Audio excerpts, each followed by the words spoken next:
Hello, Suzanne here.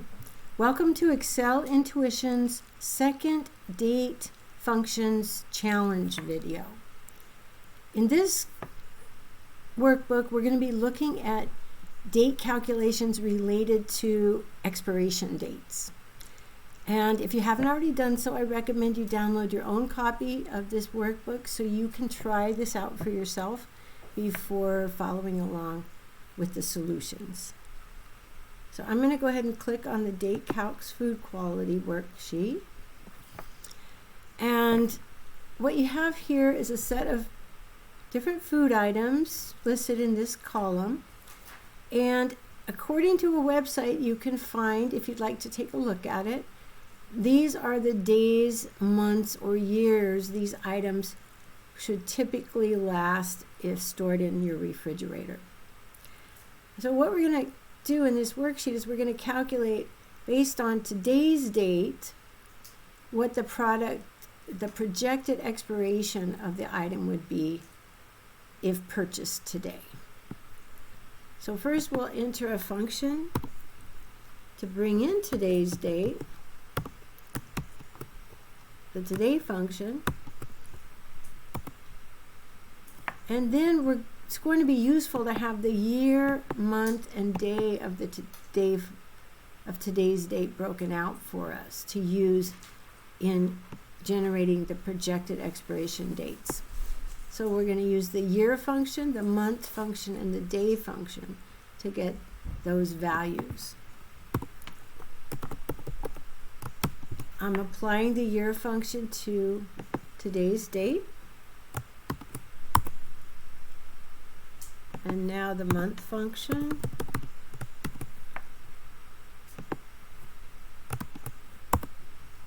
And the day of month function.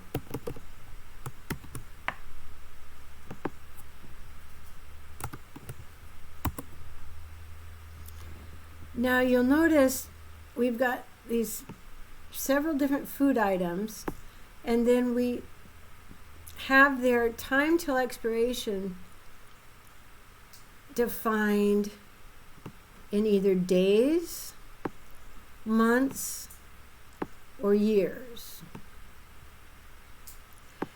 And we've taken care to be sure that the cells that don't have numbers in them are empty cells. They don't have a value, a hidden value of any kind. And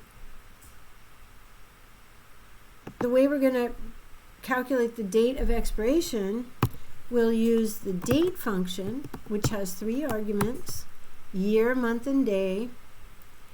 And our projected expiration is going to be the year of today, which we have already in this cell, plus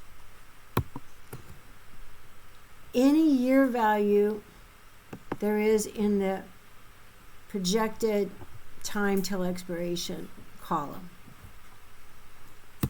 Then we're going to get the month from the month of today plus any month value in the months till expiration column. If it's empty, it's just going to add 0 to it, no value. And then for the day argument to the date function, we'll use the day of the month of today's date plus the days till expiration value in that column. Now, one thing we have to remember to do here is put absolute reference on the values for the year, month, and day of today's date, because we want that cell reference to stay the same as we copy this formula down this column. So I'm using the F4 key to make the C5 reference absolute, and the D5 reference, and the E5 reference.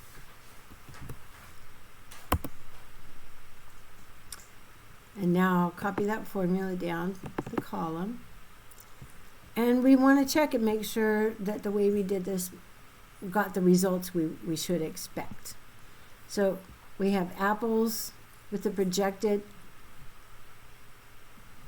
21 days to last in the refrigerator, and today's date is April 6th, and they're projected to last until April 27th. Let's take a look at one that has a month's till expiration. Hard cheese unopened. April 6th is today's date, and that's projected to last 6 months into the future till October 6th. And then let's look at something that's projected to last a year, the maple syrup. And that's projected to last till April 6, 2024.